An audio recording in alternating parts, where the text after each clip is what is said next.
നാം ഇന്ന് അനുഭവിക്കുന്ന ഈ നമ്മുടെ സമയവുമായി ബന്ധപ്പെട്ട വളരെ കണക്റ്റഡ് ആയിട്ടുള്ള ഒരു ഹദീസ്. സയഅതി സമാനൻ അലന്നാസ്, ഒരു കാലം വരുന്നുണ്ട്, സമൂഹം കാണാൻ പോകുന്ന ഒരു കാലം. ആ കാലത്തിന്റെ പ്രത്യേകത യതഖാറബു ഫീഹി സമാൻ, സമയങ്ങളൊക്കെ പരസ്പരം അടുത്തടുത്ത് വരും. അങ്ങനെ പറയുന്നതിന്റെ താല്പര്യം എന്താണ്? സമയങ്ങൾ അടുത്തടുത്ത് വരും. ഫതകൂനു സനതു കശ്ശഹർ വയകൂനു ശഹറു കൽ ജുമുഅ ഫതകൂനു അൽ ജുമുഅതു കൽ യൗം വയകൂനു അൽ യൗമു കസ്സഅ ഫതകൂനു സഅതു കതർഫത്തിൽ ഐൻ.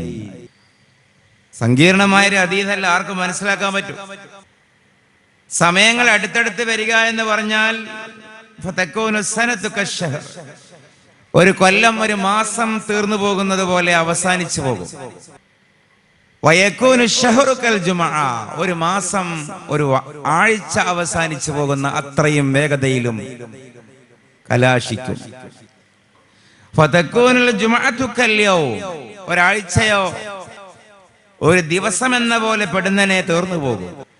വയകൂനുൽ യൗമു കസ്സഅ, ഒരു ദിവസം ഒരു മണിക്കൂർ പോലെയും തീർന്നു പോകും. ഫതകൂനു സഅതു കതർഫത്തിൽ ഐൻ, ഒരു മണിക്കൂറാണെങ്കിൽ അത് കണ്ണ് ചിമ്മി തുറക്കുന്ന അത്രയും പെടുന്നനെയും അവസാനിച്ചു പോകുമെന്ന് സാദിഖുൽ വഅദുൽ അമീനായ മുഹമ്മദ് റസൂലുള്ളാഹി സ്വല്ലല്ലാഹു അലൈഹി വസല്ലം. നാം ഇവിടെ ഇരുന്ന് ആലോചിക്കേണ്ട ഒരു സംഗതിയുണ്ട്. കൊല്ലത്തിൽ എത്ര മാസം എന്ന് ചോദിച്ചാൽ എന്നും 12ആണ്, അന്നും ഇന്നും. ദിവസം 165ആണ്. മാസത്തിലെ ദിവസത്തിനോ ആഴ്ചയിലെ ദിവസത്തിനോ ദിവസത്തിലെ മണിക്കൂറിനോ മണിക്കൂറിലെ മിനിറ്റുകൾക്കോ മിനിറ്റിലെ സെക്കൻഡുകൾക്കോ ഒരു കുറവും ഇല്ല.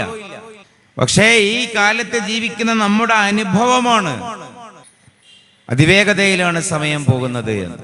വെള്ളിയോട് വെള്ളിയാവുന്നത്, മാസത്തോട് മാസമാവുന്നത്, 1-ാം തീയതിയോട് 1-ാം തീയതി ആവുന്നത്. ഒരുപക്ഷെ ഡിസംബർ 31 കഴിഞ്ഞിട്ട് ജനുവരി 1 അല്ലെങ്കിൽ നവവർഷം, പുതുവർഷം, ന്യൂ ഇയർ, അത് അനുഭവിച്ചതും അതിൽ പങ്കെടുത്തതുമൊക്കെ നമ്മുടെ ഇന്നലെ എന്ന പോലെയാണ്. പക്ഷെ ഇന്ന് മാസം 5, ഒരു കൊല്ലത്തിന്റെ പകുതിയോളമായിരിക്കുന്നു. നമ്മുടെ ആയുസിന്റെ നല്ലൊരു ശതമാനം തീർന്നിരിക്കുന്നു.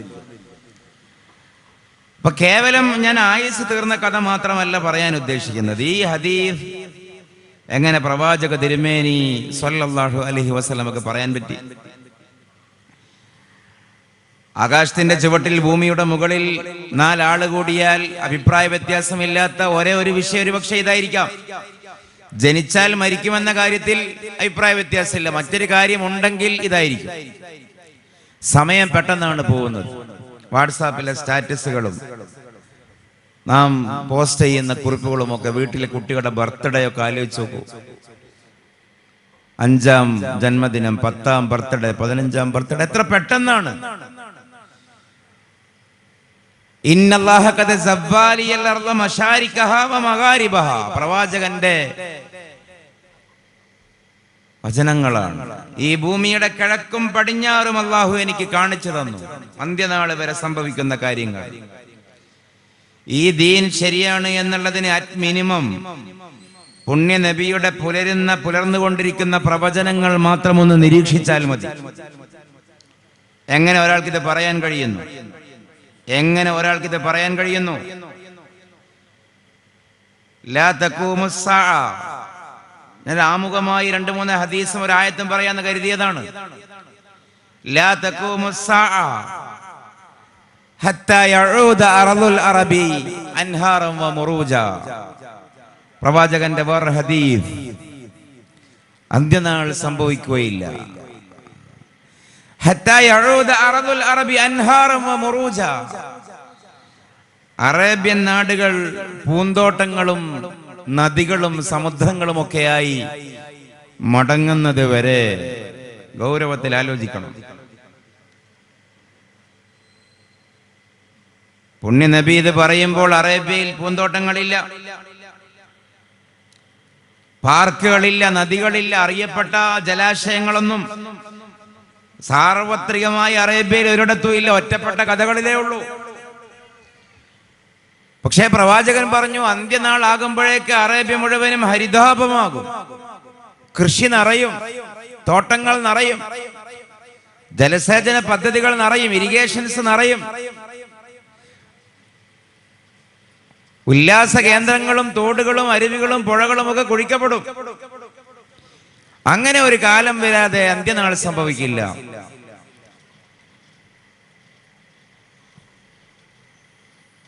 ഇന്ന് അറേബ്യയിൽ ഗൾഫിൽ പോയവർക്കറിയാം, നമ്മുടെ നാട്ടിലുള്ളതിനേക്കാൾ ഏറെ പാർക്കുകൾ അവിടെയാണ്, തടാകങ്ങൾ അവിടെയാണ്, അരുവികൾ അവിടെയാണ്,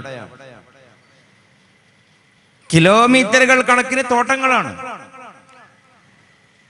നമ്മുടെ നാട്ടിലേക്ക് ഫ്രൂട്ട്സും പച്ചക്കറിയും ഇറക്കാൻ പോലും വിഭവങ്ങൾ ഇന്നാട്ടിനേക്കാൾ കൂടുതൽ അവിടെ വിളവ് എടുക്കപ്പെടുന്ന രീതിയിലൊക്കെയാണ് അവിടെ കൃഷിയുടെയും എല്ലാം തോട്ടത്തിന്റെയും എല്ലാം പരിവർത്തനങ്ങൾ സംഭവിച്ചത്. ഒരുപക്ഷെ പ്രവാചകൻ ഇത് പറയുന്ന കാലത്ത് അതവർക്ക് മനസ്സിലാക്കാൻ, കേട്ട സഹാബികൾക്ക് മനസ്സിലാക്കാൻ പറ്റിയിട്ടുണ്ടാകില്ല.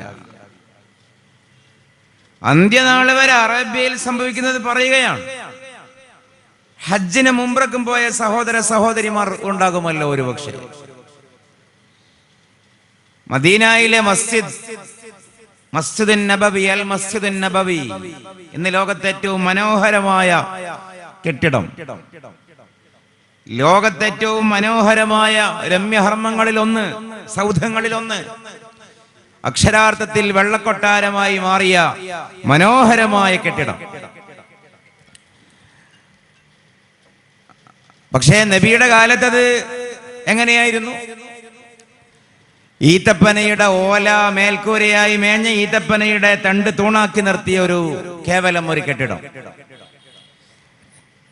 ഒരു കൂര. അതിലിരുന്നു കൊണ്ട് പുണ്യ നബി പറഞ്ഞൊരു ഹദീസുണ്ട്, എന്റെ ഈ വെള്ളക്കൊട്ടാരം നോക്കിയിട്ട് ദജ്ജാൽ ചോദിക്കും, എന്റെ ഈ പള്ളി നോക്കിയിട്ട് ദജ്ജാൽ ചോദിക്കും, ലിമനിൽ കസ്റുൽ അബിയദു ഹാദാ, ആരുടേതാണ് ഈ വെള്ളക്കൊട്ടാരം? ഇതൊന്നും ഒരു കേവലം കെട്ടുകഥയല്ല. ഇസ്ലാമിന്റെ ഏറ്റവും വലിയ വൃത്തി എന്ന് പറയുന്നത് അതിന്റെ ചരിത്രപരതയാണ്, അതിന്റെ സത്യസന്ധതയാണ്. നാം ഇത് 2025 ജീവിക്കുന്നതെങ്കിൽ ഇതേപോലെ ഒരു 14 നൂറ്റാണ്ട് പിറകിൽ ക്രിസ്തബ്ദം 571 ഏപ്രിൽ മാസം 21 ആമിനയുടെ മകനായി അബ്ദുള്ളയുടെ പുത്രനായി മുഹമ്മദ് ജനിക്കുന്നത്. 571 ഏപ്രിൽ മാസം 21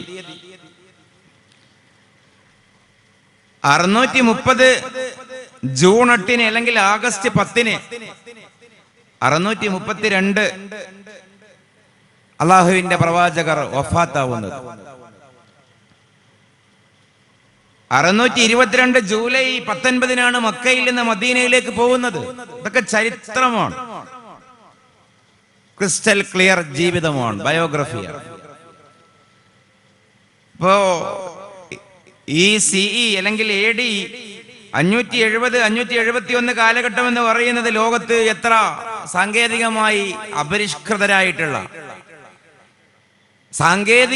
അപരിഷ്കൃതരായിട്ടുള്ള ഉപകരണ ഉപായങ്ങളൊക്കെ നമ്മളെക്കാൾ ഒരുപാട് പിറകിലായിരിക്കും അവർ. ആ കാലഘട്ടത്തിലാണ് പറയുന്നത്, എൻ്റെ ഈ വെള്ളക്കൊട്ടാരം, എൻ്റെ ഈ മസ്ജിദ് നോക്കിയിട്ടത് ദജ്ജാൽ ചോദിക്കും, ആരതാണ് ഈ വെള്ളക്കൊട്ടാരം? അന്നത് വെള്ളക്കൊട്ടാരമല്ല, അന്നത് കേവലം ഒരു കുടിലാണ്, ഒരു കൂരയാണ്. ചെളി കൊണ്ട് ചെളിക്കട്ട അട്ടിക്ക് വെച്ച ഫോട്ടോ ഒക്കെ ഉണ്ടല്ലോ, അന്നത്തെ മോഡൽ. ഈത്തപ്പനയുടെ ഓല മേൽക്കൂരയാക്കി, ഈത്തപ്പനയുടെ തണ്ട് തൂണാക്കിയ, നിലം മുഴുവനും ശക്തമായി വെയിലറിച്ചാൽ ചുട്ടുപൊള്ളുന്ന മണൽപ്പരപ്പ്, മടമ്പുംകാല് കുത്തി നിൽക്കാൻ പോലും പറ്റാത്ത വിധം തപോഗ്രമായ മണൽപ്പരപ്പ്. മഴ പെയ്താലോ ചോർന്നൊലിക്കുകയും ചെയ്യും. ആ ഒരു ഓലമേഞ്ഞ കൂരയിലിരുന്നു കൊണ്ടാണ് നബി പറയുന്നത്, കുറെ കാലം കഴിഞ്ഞാൽ എന്റെ ഈ പള്ളി നോക്കിയിട്ട് ദജ്ജാൽ ചോദിക്കും, ലിമനിൽ കസ്റുൽ അബിയദു ഹാദാ, ആരതാണ് കേട്ടോ ഈ വെള്ളക്കൊട്ടാരം? എന്തൊരു ധൈര്യം വേണം അത് പറയാൻ. 1400 കൊല്ലത്തിന് ഇപ്പുറത്ത് വെച്ച് നാം ഈ ഹദീസ് വിശകലനം ചെയ്യുമ്പോ ഇന്ന് അക്ഷരാർത്ഥത്തിൽ അത് വെള്ളക്കൊട്ടാരമായി. രണ്ട് കാര്യമാണ് അവിടെയുള്ളത്. ഒന്ന്, ഇത് കാണാത്ത കാലത്ത് തന്നെ സ്വഹാബികൾ അത് വിശ്വസിച്ചു. അതിനാണ് ഇസ്ലാം എന്ന് പറയുന്നത്. നമ്മളും അവരും തമ്മിലുള്ള വ്യത്യാസം അവിടെയാണ്. കുറെ കാലം കഴിഞ്ഞാൽ എന്റെ ഈ പള്ളി വെള്ളക്കൊട്ടാരമാകുമെന്ന് പ്രവാചകൻ പറഞ്ഞ ഹദീസ് ഒരു കൂരയുടെ അകത്ത് വെച്ച് പറയുമ്പോ, വെയിലേൽക്കുന്ന മഴ പെയ്താൽ മഴയും കൊള്ളേണ്ടി വരുന്ന ഒരു കൂരയുടെ ഉള്ളിൽ വെച്ച് നബി അത് പറയുമ്പോ സ്വഹാബികൾ ആരും സന്ദേഹം പ്രകടിപ്പിച്ചില്ല. അങ്ങനെയൊക്കെ ആകൂ, നിങ്ങളെന്തിനാണ് ഇങ്ങനെ നടക്കാത്തത് പറയുന്നത്, തള്ളി മറിക്കുന്നത്? ഈ കൂര എങ്ങനെ വെള്ളക്കൊട്ടാരമാകാനാണ്? ഇവിടെ തിന്നാൻ പോലും വകയില്ല, ഉപരോധമാണ്. അണിയാനും ഉടുക്കാനും മാനം മര്യാദക്ക് വസ്ത്രമില്ല, യുദ്ധം ചെയ്യാൻ ആയുധമില്ല, നല്ല വാഹനമില്ല, നിലത്ത് വിരിക്കാൻ ഒരു വിരി പോലും ഇല്ല. അങ്ങനെയുള്ള ഈ പള്ളി നിങ്ങൾ എന്താ ഈ പറയുന്നത് കുറെ കാലം കഴിഞ്ഞാൽ കൊട്ടാരമാകുമെന്നോ എന്ന് ഒരു സഹാബിയും ചോദിച്ചില്ല. കാരണം അൽ ഇസ്ലാമു, എന്താണ് ഇസ്ലാം എന്ന് ചോദിച്ചാൽ അത്തസ്ദീഖു ബിമാ ജാഅ ബിഹി നബിയ്യു സ്വല്ലല്ലാഹു അലൈഹി വസല്ലം. നബി സല്ലല്ലാഹു അലൈഹി വസല്ലമ പറഞ്ഞതിനെ അപ്പടി വിശ്വസിക്കുന്നതിനാണ് ഇസ്ലാം എന്ന് പറയുന്നത്.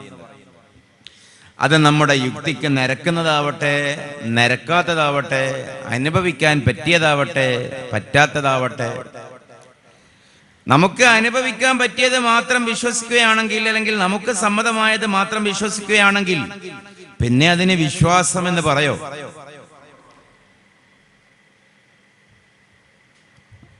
നമുക്ക് മനസ്സിലാക്കാനും അനുഭവിക്കാനും പറ്റാത്ത കാര്യങ്ങൾ ലോകത്തുണ്ട് എന്നതിൻ്റെ അർത്ഥം നമുക്കത് മനസ്സിലാക്കാൻ പറ്റുന്ന പാകതയിലുള്ള ഒരു ബുദ്ധിശക്തി ഇല്ല എന്ന് മാത്രമാണ്. ആ കാര്യം ഇല്ല എന്നുള്ളതല്ല.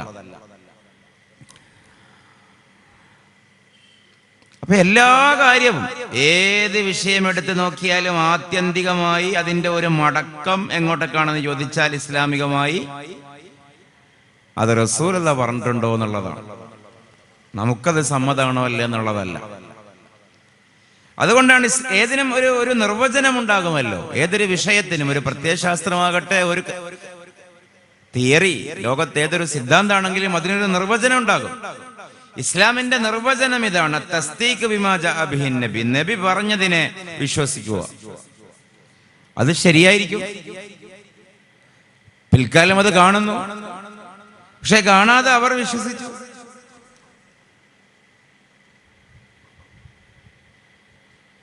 ഇപ്പൊ വിശുദ്ധ ഖുർആനിലെ ഒരായത്ത്, വലിയ ഒരു വിശേഷമുള്ള ആയത്തൊന്നും അല്ല കേട്ടാൽ, പക്ഷെ ഒരു കൗതുകമുണ്ട്. സൂറത്തു ദുഖാൻ, കം തറകൂ മിൻ ജന്നാത്തിൻ വ ഉയൂൻ വ സുറൂഇൻ വ മഖാമിൻ കരീം വ നഅമത്തിൻ കാനൂ ഫീഹാ ഫാഖിഹീൻ കദാലിക വ ഔറസ്നാഹാ ഖൗമൻ ആഖരീൻ ഫമാ ബഖത് അലൈഹിമുസ് സമാഉ വൽ അർദ് വമാ കാനൂ മുൻദരീൻ.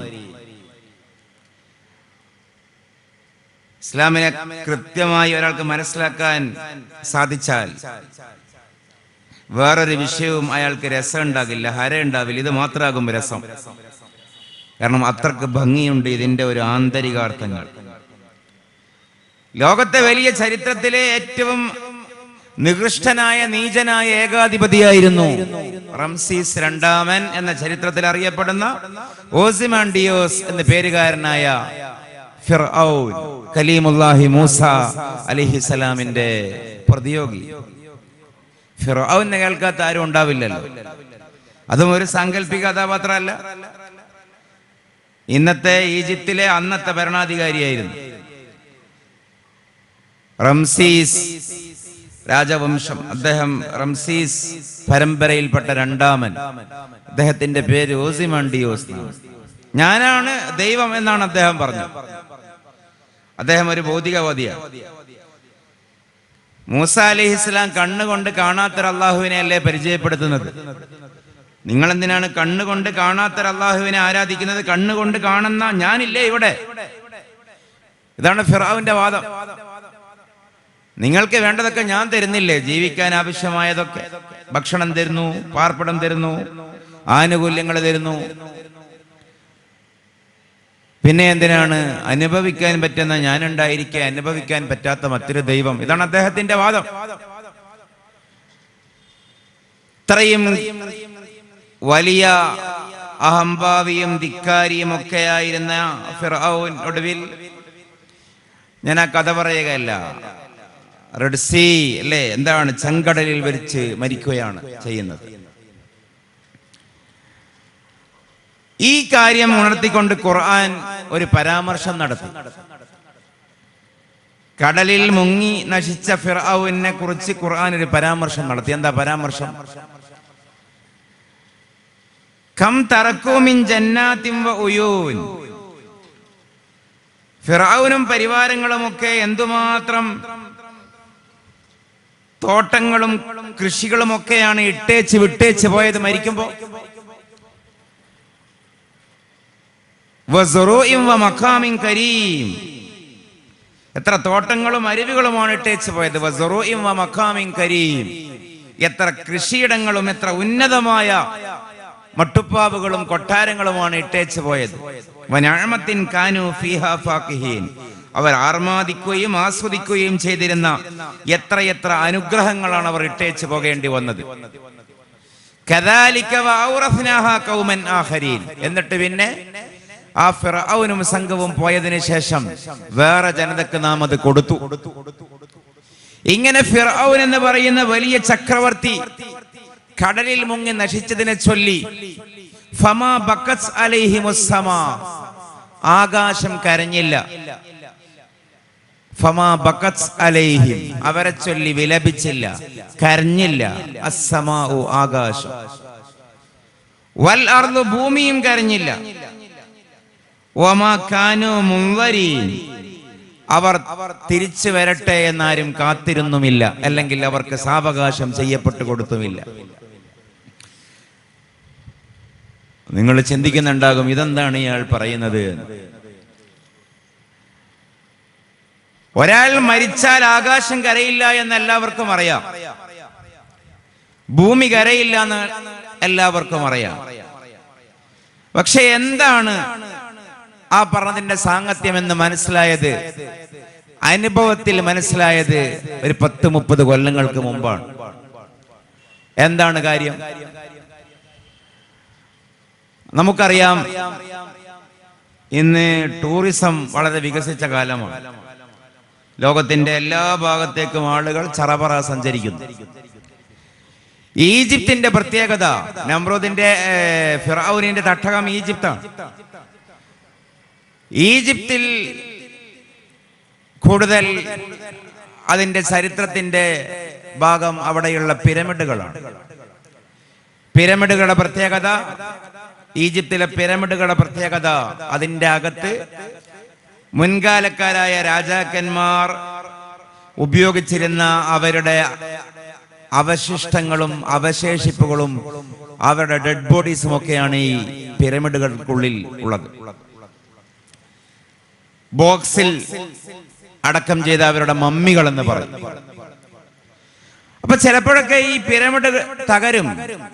കാലപ്പഴക്കം കൊണ്ട് നുരുമ്പിച്ചും ജീർണിച്ചും പൊടിക്കാറ്റടിച്ചും ഒക്കെ അത് തകരും.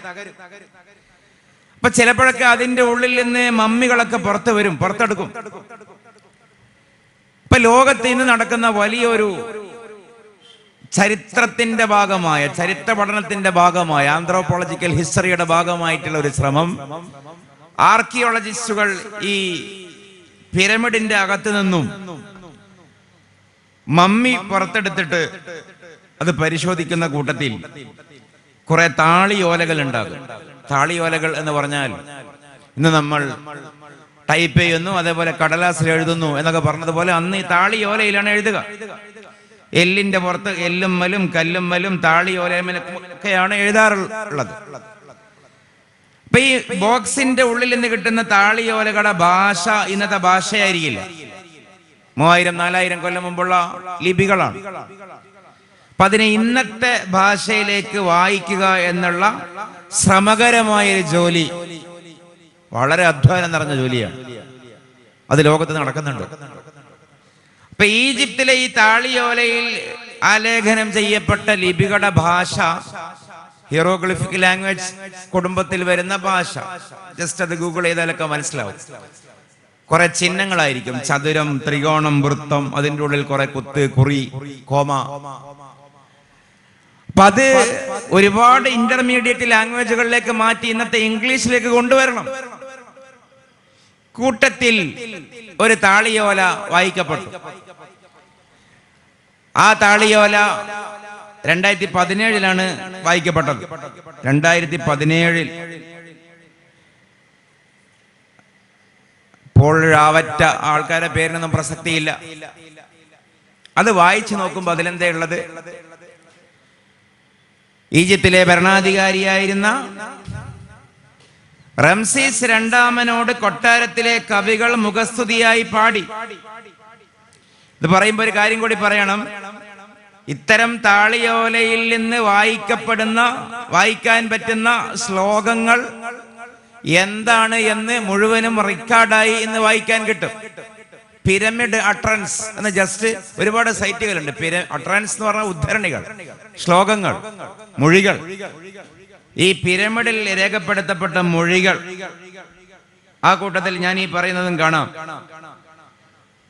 Pyramid utterance 1365 verse number 553. എന്താ അറിയോ?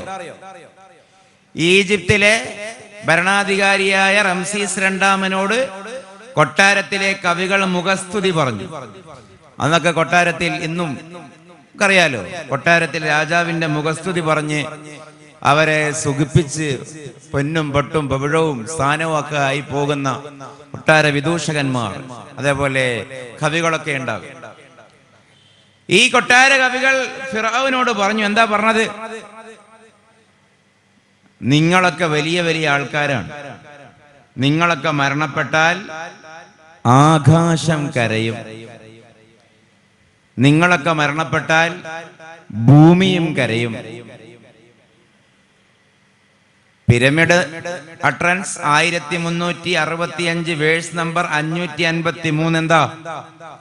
The sky will weep for thee, the earth will tremble for thee, the most awaited one. ഇതാണ് ആ ശ്ലോകം.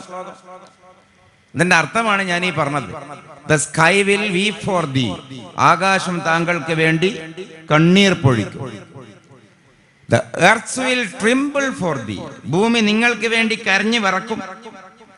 The most awaited one, മരണപ്പെട്ടാലും തിരിച്ചു വരുമെന്ന് മറ്റുള്ളവരാൽ പ്രതീക്ഷിക്കപ്പെടുന്നവരിൽ ഒന്നാമനെ.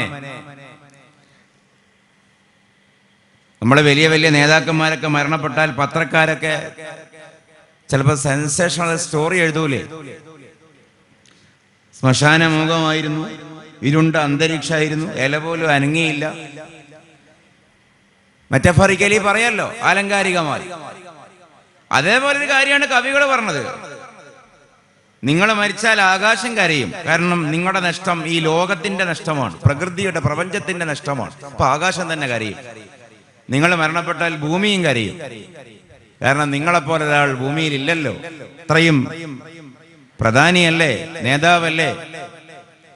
നിങ്ങൾ മരിച്ചാൽ ആൾക്കാർ കാത്തിരിക്കും, നിങ്ങൾ ജീവിതത്തിലേക്ക് തിരിച്ചു വരുമെന്ന്. ഇതാണ് മുഖസ്തുതിയായി പാടിയത്.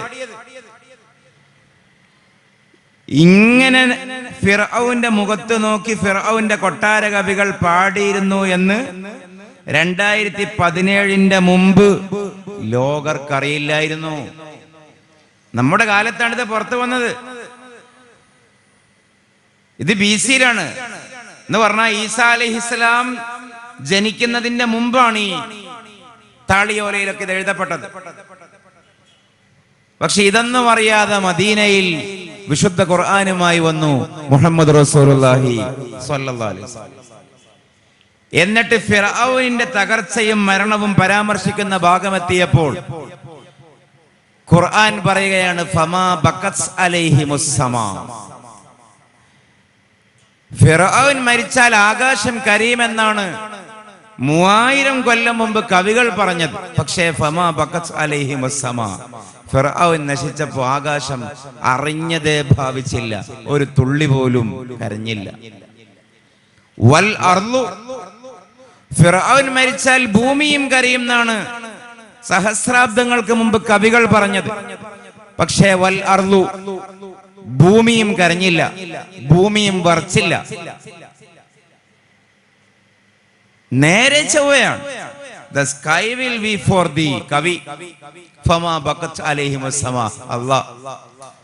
The earth will tremble for thee, കവി. വൽ അർളു, ഖുർആൻ. The most awaited one, കവി. ഫമാ കാനു മുൻദരീൻ, ആരും അവരെ കാത്തിരുന്നില്ല, വിശുദ്ധ ഖുർആൻ.